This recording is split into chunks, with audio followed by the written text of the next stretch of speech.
ராவு காலம் வந்துருச்சு. சோழிக்கு நெருப்பு வைக்கணும். முனியாண்டி என்ன காணாம? முனியாண்டி என்ன வர வரைக்கும் ஒண்ணும் பண்ண முடியாது. சுப்பிரமணியம், உங்க அப்பனை நீ அடிச்சு கொண்டுட்டியா? என்ன வெள்ளப்பண்ணா இப்படி பேசுற? அப்பனாவது மகனாவது ஒத்து வேலைனா அடிக்கிற காலம்டா இது. காதல் பைத்தியத்துல எதை வேணாலும் செஞ்சிருப்பாங்க. ஏன் சுப்பிரமணிய பத்தி அனாவசியமா பேசாத? அவன் ரொம்ப பாவம். நானும் அனாவசியமா எதுவும் சொல்லி இருக்கிறதான் சொன்னேன். நல்லா சொன்ன. சாமி இங்க வந்தா இதுக்கு ஒரு பரிகாரம் நிச்சயம் கிடைக்கும். ஓம் நம சிவாய.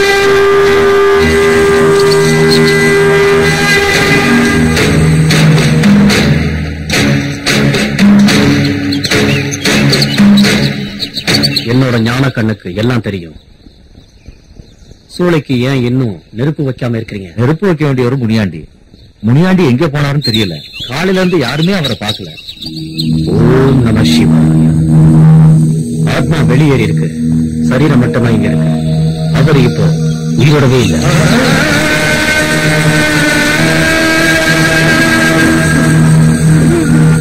சத்தியப்படும் அந்த உடலை காட்டு.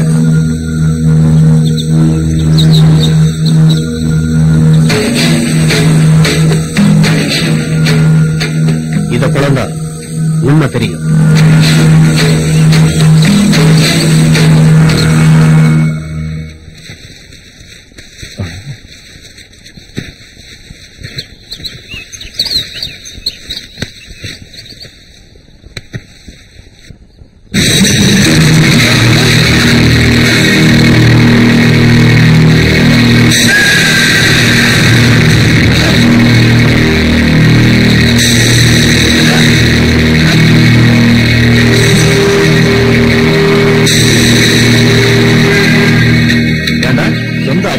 நானும் ஆடுறியா?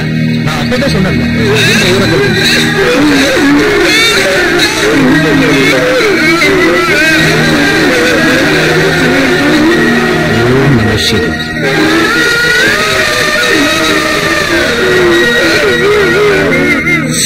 அந்த ஊமா பையனோட அழுக சத்தம் என் மனசுக்குள்ளேயே இருக்கு.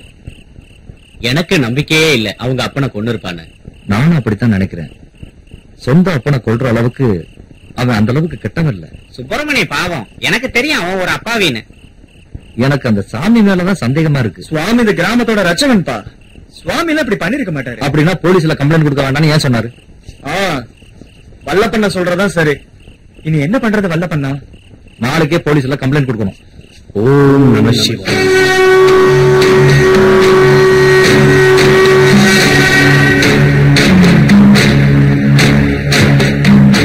சந்தேகம் ஒரு மனோவியாதி. எனக்கு எந்த வியாதியும் இல்ல. உன்னோட இதய துடிப்பை நான் பார்த்துட்டு தான் இருக்கேன். உனக்குள்ள என்ன இருக்குன்னு எனக்கு தெரியும். உள்ளயா? காணுமே. நீ விஷயம் தெரிஞ்சவன் மாதிரி நடிக்கிற.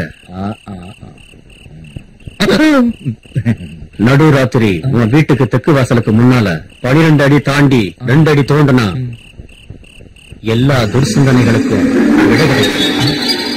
ஓம் நம சிவாய. எத்தனை அடி சொன்னார்? 12 அடி. பகுத்தறிவு இல்லாத போலிச்சாமி.